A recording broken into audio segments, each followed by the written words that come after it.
শেষমেশ স্বীকার করলেন তো যে আপনার আর ওনার মধ্যে সম্পর্কটা আছে। ছি। মা, এবার বিশ্বাস হলো তো আপনাদের? আর্য,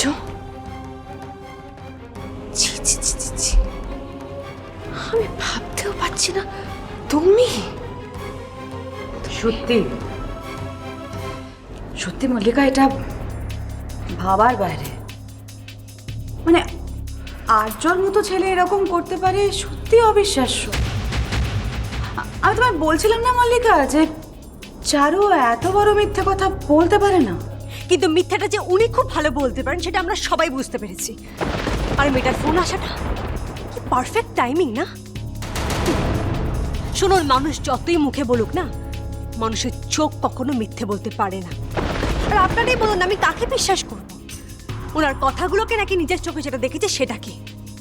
আমি নিজের চোখে ওনাদের ঘনিষ্ঠ অবস্থায় দেখে এসেছি। চুপ করুন আপনি। মানুষের চোখ অনেক সময় ধোকা দেয়, কিন্তু মনের চোখ কখনো দেয় না।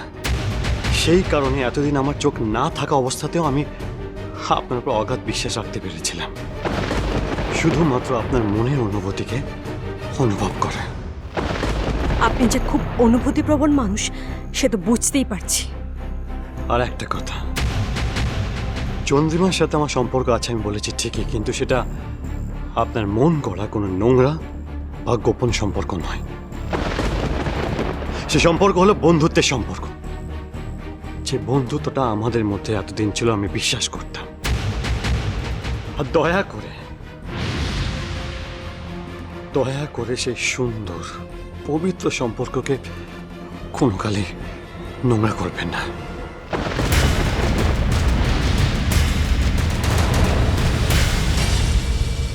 আবার নতুন নাটক? তার মানে আপনি এটা বলতে চাইছেন যে আপনার সাথে আমার বন্ধুত্বটা শুধুমাত্র দুদিনের ঝগড়ার কারণে এমনই একটা জায়গায় গিয়ে দাঁড়িয়েছে যে সেই জায়গায় আপনি অন্য একটা মেয়েকে বসানোর আগে দুবার ভাবলেনও না। সাবাস! এত ঠুনকো আপনার ভালোবাসা! আপনি না ভালোবাসার বড়াই করেন? অংশ, হ্যাঁ কাকিমণি বলো। সেদিন হসপিটালে যে মেয়েটির কথা বলছিল আর্য, তার নাম চন্দ্রিমাই তো? হ্যাঁ কাকিমণি, আমি এই চন্দ্রিমার সাথেই সেদিন হসপিটালে ছিলাম। কিন্তু আমরা হসপিটালের করিডোরে একজন মরণাপন্ন বাচ্চার জ্ঞান ফেরার অপেক্ষা করছিলাম। করুণা হচ্ছে জানেন আপনার জন্য। না মানে পুরো বিষয়টা কি সুন্দর প্ল্যান মাফিক গিয়ে করছিল। মানে আমি ভুল করে স্কুলে গিয়ে পৌঁছে গেলাম, ব্যাস সবটা একদম গন্ডগোল হয়ে গেল। বেচারা চারু, এভাবে বলো না ছেলেটাকে। আরে কত কথা শোনাবে বলো তো?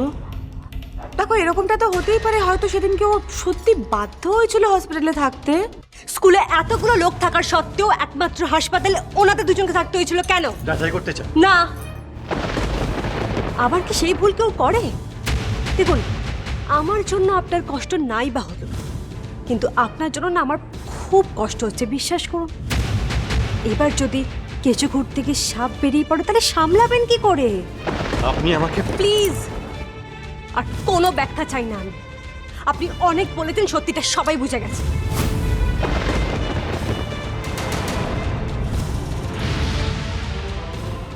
আসলে কি জানেন তো, আমার ভাগ্যটাই খারাপ। এই বাড়িতে আসার পর থেকে ভেবেছিলাম এই বাড়ির লোকরাই আমার আপনজন। এদের সবার ভালোবাসা নিয়ে আমি খুব ভালো করে থাকতে পারবো। হঠাৎ যদি মৃত্যু আসে তাহলে কোনো দুঃখ, কোনো আক্ষেপ থাকবে না। আপনার ভালোবাসা পেয়ে পুরো পৃথিবী জয় করে ফেলবো। তারপর বুঝলাম আপনার ভালোবাসা খুব ঠুনকো, তাসের ঘরের মতো 2 মিনিটে ভেঙে যেতে পারে।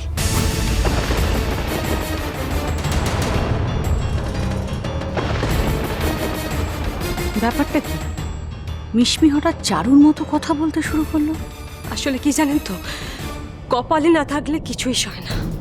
আপনার আপনার চোখ ফিরে পাওয়ার পরে আমার খুব আনন্দ হয়েছিল, কিন্তু তারপর ভাবিনি যে আপনার স্ত্রী হয়ে ওঠার জন্য আমাকে দিন রাত এরকম পরীক্ষা দিতে হবে?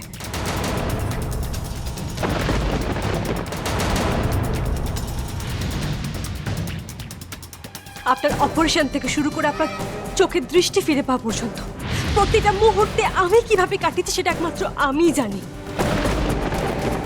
আমি মুখ বুঝে সবটা সহ্য করছিলাম, পরীক্ষা দিয়ে যাচ্ছিলাম, কিন্তু অন্য কোনো মেয়ের অস্তিত্ব আমি আমার স্বামীর জীবনে মেনে নেব কি করে বলুন তো? পৃথিবীর কোন মেয়ে এটা মেনে নিতে পারে বলুন তো?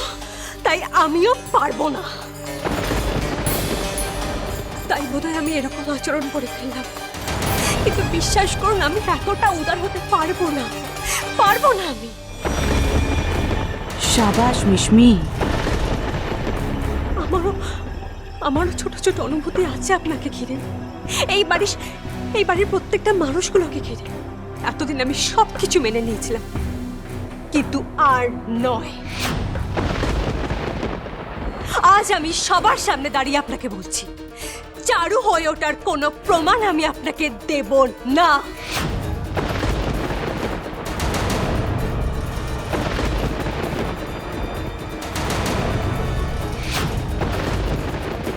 ওরে বাস, মিশমি তো সুযোগ বুঝে একেবারে তো ছয় মেরে দিল দেখছি। কারণ আমি যত আপনাকে প্রমাণ দিতে যাব, আপনি আমাকে ততই সন্দেহের চোখে দেখবেন, ততটাই আমাকে দূরে ঠেলে দেবেন। আমি শুধু সেই দিনটার অপেক্ষা করব যেদিন আপনি আপনার নিজের ভুলটা বুঝতে পেরে আমাকে আবার কাছে টেনে নেবেন, আবার ভালোবাসবেন। আর সেই দিনটা আসতে খুব একটা দেরি নেই, কথাটা মিলিয়ে নেবেন।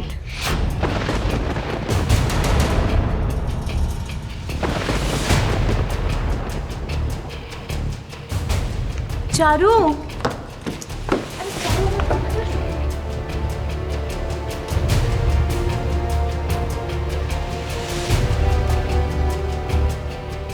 মা, তুমি আমাকে অবিশ্বাস করলে, তুমিও চারুর মতো আমাকে ভুল বুঝলে। মা, চন্দ্রিমার সাথে আমার কিন্তু আর্য, সেদিনকে তোমার হাতে ওই কানের দুলটা দেখে আমারও সন্দেহ হয়েছিল, কিন্তু ব্যাপারটা যে এত দূর গড়িয়ে যাবে সেটা আমি কল্পনাও করতে পারিনি।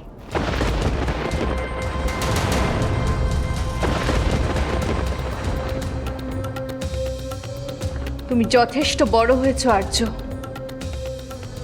নিজের ভুলটা সংশোধন করার চেষ্টা করো। মা,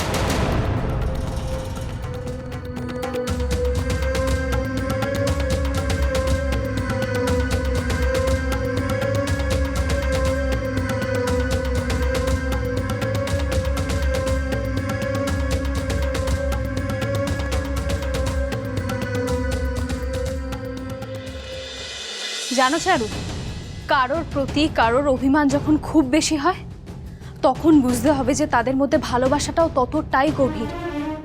কারণ ভালোবাসা থেকেই তো অভিমানের জন্ম। কিন্তু তুমি যদি এই অভিমানকে খুব বেশি দিন নিজের মধ্যে চেপে রাখো, তাহলে দেখবে এমন একটা সময় আসবে যখন অনেক কিছু তোমার হাতের বাইরে বেরিয়ে যাবে, তুমি চেষ্টা করলেও ফিরে পাবে না সেগুলো। অমৃতা, তুমি এসব কথা আমায় কেন বলছো? কেন বলছি বুঝতে পারছো না? দাদা ভাই আর তুমি কতদিন হয়ে গেল একে অপরের থেকে দূরে সরে আছো। স্কুলে গিয়ে কিছুক্ষণের জন্য তোমরা কাছাকাছি থাকো ঠিকই, কিন্তু দাদা ভাইয়ের কাছে এখনো তুমি অচেনা একজন মানুষ হয়েই আছো। অথচ দেখো, তোমাদের মনের টান কিন্তু এতটুকুও কমেনি। দাদা ভাই তোমাকে আগের মতোই মন থেকে আপন করে নিয়েছে। এত মেয়ে থাকতে দাদা ভাই তোমার মধ্যে নিজের অজান্তে তার চারুকে খুঁজে পেয়েছে। কথায় আছে, ভালোবাসা জোর করে হয় না। আমিও তোমাকে জোর করছি না, তবে তোমাদের দুজনকে দেখে একটা অনুরোধ করছি তোমাকে, যা হয়ে গেছে গেছে, আর কষ্ট দিও না দাদা ভাইকে। চারু মানুষটাকে আর একা করে দিও না।